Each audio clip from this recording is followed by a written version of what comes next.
Неконтролираниот увоз го гаси македонското сточарство, алармира сточарот Бајрам Омер од Лакавица. Тој вели дека додека домашните производители се борат со пат на цените на јагнињата и овчето млеко, пазарот се преплавува со поевтино месо и млеко од странство, што дополнително ги турка на колена.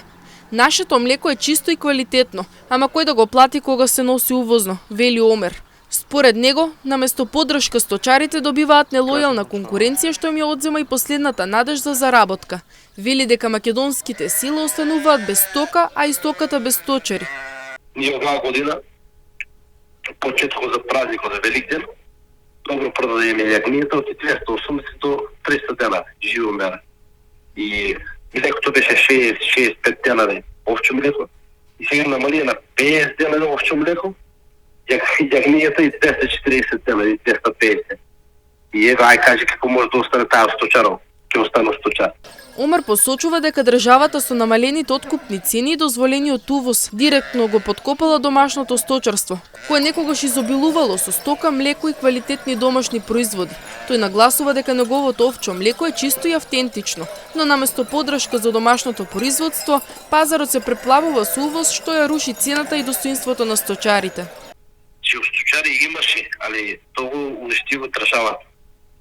Државата ние доста имаме и стока, доста имаме млеко, доста имаме домашно сирење, доста имаме домашно, чисто домашно, значи, што го прават сточарите, кашкавали, се имаше.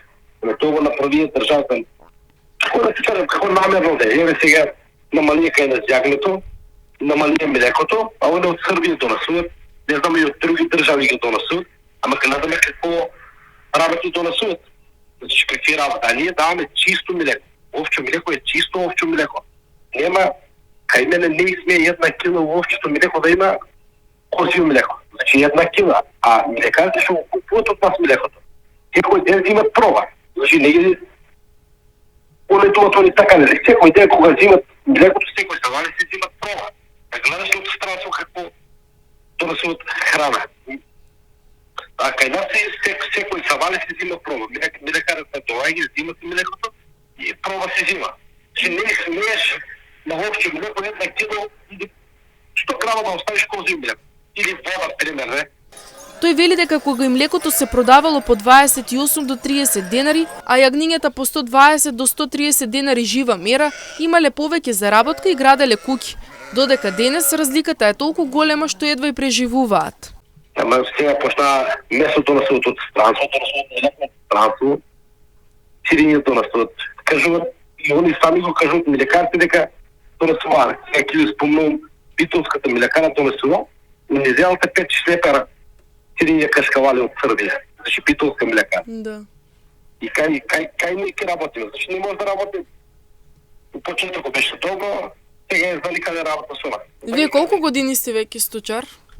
Јас сум да ти кажам, секој година од 16 години сум само сточар. Без татко, без мајка, нели, фамилијарен човек си.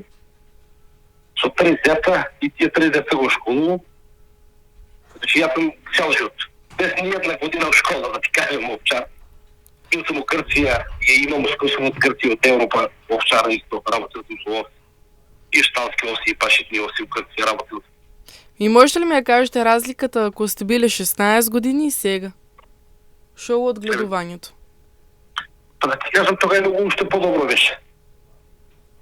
Тога е даваме млекото по 28-30 денари, многу поише пари имаме.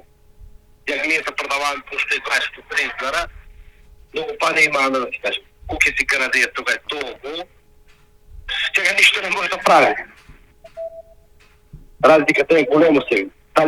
Тој предупредува дека ако продолжи ваквиот однос и увозот ја диктира цената, ќе се испразнат трлата, а македонското сточарство ќе стане само спомен од едно поинакво време.